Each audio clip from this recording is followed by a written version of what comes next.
City news मध्ये आपल्या सर्वांचे सहर्ष स्वागत। माझ्या सर्व रिक्षा चालक मालक संघटनेचे पदाधिकारी सदस्य त्याचबरोबर प्रवाशांना विजयादशमीच्या अगदी मनापासून शुभेच्छा देतो। आज आनंदाचा क्षण आहे। या क्षणाचं निमित्त किंवा औचित्य साधून माझ्या रिक्षा चालक मालक संघटनेच्या पदाधिकाऱ्यांच्या वतीनं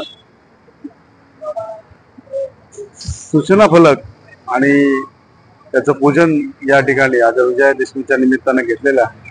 ते पूजा या ठिकाणी संपन्न होत असताना माझ्या बांधवांना मी एवढं सांगेन की आपण तळहाताच्या बोट आपलं हातावर असतं आणि हे निर्भर असतं, विचाराधीन असतं, आभार कष्ट करणं असतं। या सगळ्या व्याधीमधून एक समन्वय साधला गेला पाहिजे। कसल्याही विचाराच्या गर्तेत किंवा नशेच्या आहारी न जाता आपलं कुटुंबाने आपण हे विचाराच्या एक पर्वावर असतो, त्यामुळे विचारांची देवाणघेवाण झाली पाहिजे।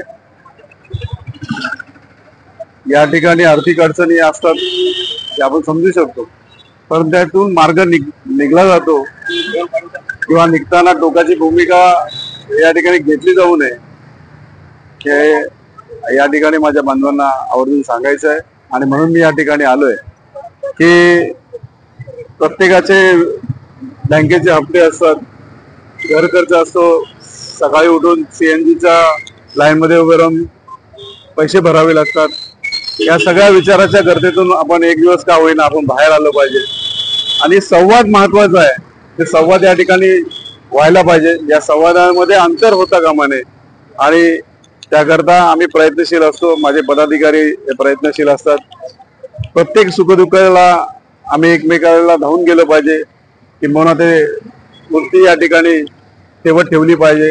हे प्रामाणिक विचार या ठिकाणी आमचे रुजलेले आहेत आणि म्हणून या प्रांगणामध्ये सातत्यानं महामानवांच्या जयंती बरोबर वार्षिक स्नेह संमेलन म्हणा किंवा पूजा या ठिकाणी प्रत्येक स्टँडला आमचे होत असते।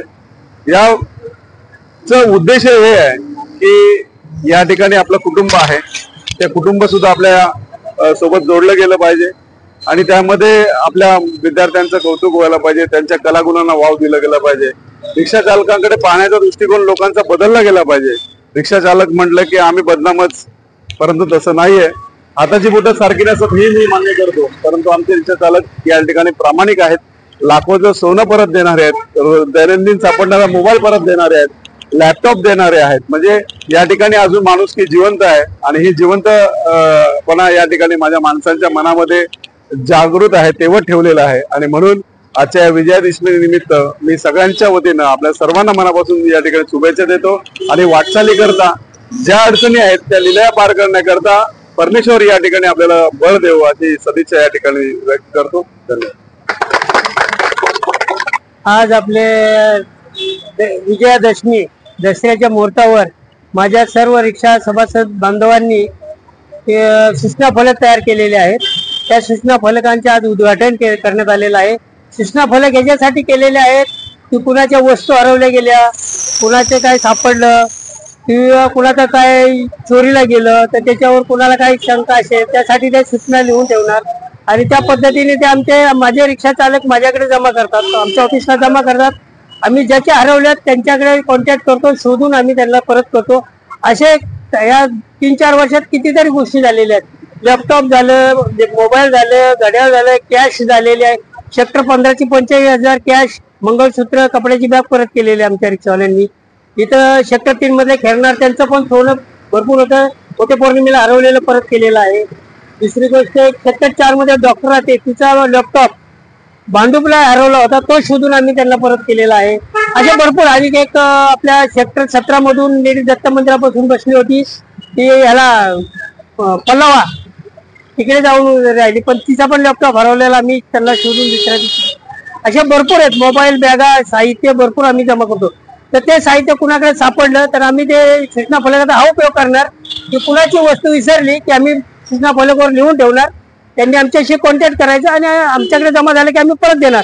किंवा कुणाचं हरवलं असेल तर त्यांनी तेच आमच्या सूचना फलकावर त्यांनी नंबर आणि कॉन्टॅक्ट नंबर देऊन ठेवला की अशी अशी वस्तू आमच्या हरवलेली भेटली तर जमा करा। त्याच्यासाठी त्याचा फार उपयोग होणार आहे।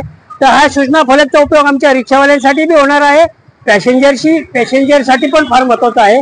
म्हणून त्याचं आम्ही आज दसऱ्याच्या दिवशी माझ्या रिक्षा बांधवांनी हे उद्घाटन केलेलं आहे। जय हिंद, जय महाराष्ट्र।